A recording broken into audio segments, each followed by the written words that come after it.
মহাবিশ্বের সবচেয়ে বড় রহস্য কি? কৃষ্ণগহ্বর নাকি এলিয়েন? বিজ্ঞান বলে সবচেয়ে বড় রহস্যটি লুকিয়ে আছে ঠিক আপনার মাথার ভেতরে। মাত্র 1.5 কেজি ওজনের একটি পিণ্ড, যেখানে আছে 86 বিলিয়ন নিউরন আর 100 ট্রিলিয়ন সিনাপস। এটি আপনার মস্তিষ্ক। 2025 সাল ছিল মস্তিষ্কের রহস্য জট খোলার এক ঐতিহাসিক বছর। আজ আমরা জানব এমন 10টি আবিষ্কার যা আপনার নিজের অস্তিত্ব সম্পর্কে ধারণা বদলে দিবে। আমরা ভাবি বয়স বাড়া মানেই পরিবর্তন, কিন্তু বিজ্ঞান বলছে ভিন্ন কথা। সম্প্রতি হাজার হাজার ব্রেইন স্ক্যান করে দেখা গেছে আমাদের মস্তিষ্কের জীবনচক্রে ঠিক 5টি বিশেষ মোড় বা যুগ আছে। অবাক করার মতো তথ্য হলো 9, 32, 66 এবং 83 বছর বয়সে আমাদের মস্তিষ্কের গঠনে বিশাল পরিবর্তন আসে। এমনকি 9 থেকে 32 বছর বয়স পর্যন্ত সময়টাকে এখন ধরা হচ্ছে মস্তিষ্কের কৈশোরকাল, অর্থাৎ 32 বছর পর্যন্ত আপনি আসলে একজন কিশোর বা কিশোরী। কিন্তু শৈশবের কি হবে?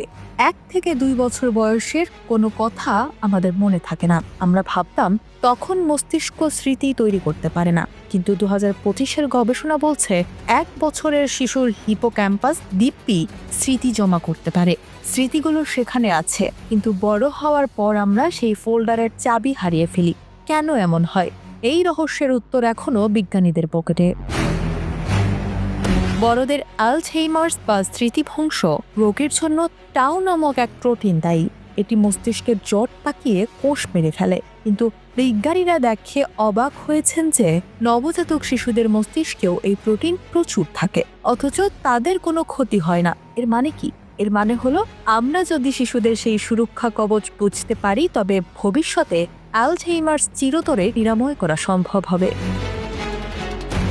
আরেকটি পুরানো ধারণা এবছর ভেঙে চুরমার হয়ে গেছে। আমরা জানতাম বড় হওয়ার পর আর নতুন নিউরন তৈরি হয় না, কিন্তু বিজ্ঞানীরা 78 বছর বয়সী মানুষের মস্তিষ্কেও সদ্যজাত কোষ খুঁজে পেয়েছেন। তার মানে আপনার বয়স যাই হোক না কেন, আপনার ব্রেইন এখনো নতুন করে জন্ম নিতে জানে, শিখতে জানে। আপনি যখন একটা লাল অ্যাপেল কল্পনা করেন আর যখন সত্যি একটা অ্যাপেল দেখেন, আপনার মস্তিষ্ক প্রায় একই কাজ করে। তাহলে আপনি পার্থক্য বোঝেন কিভাবে? বিজ্ঞানীরা খুঁজে পেয়েছেন ফিউজিফর্ম জাইরাস নামক অংশে একটি রিয়ালিটি সিগন্যাল। এই সংকেতই আপনাকে বলে দেয় কোনটা সত্যি আর কোনটা আপনার মনের কল্পনা। এই সিগন্যালে গন্ডগোল হলেই মানুষ হ্যালুসিনেশন দেখতে শুরু করে।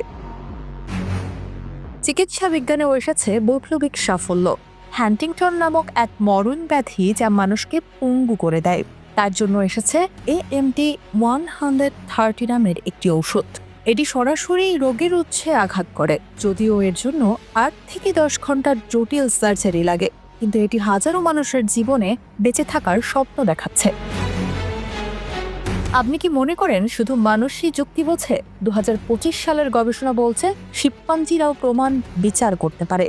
তারা ভুল বুঝতে পারলে নিজের বিশ্বাস বদলে ফেলে। এমনকি বনবোরা বুঝতে পারে সামনের মানুষটা কি ভাবছে। একে বিজ্ঞানের ভাষায় বলে থিওরি অফ মাইন্ড, অর্থাৎ বুদ্ধিমত্তার দৌড়ে আমরা হয়তো একা নই।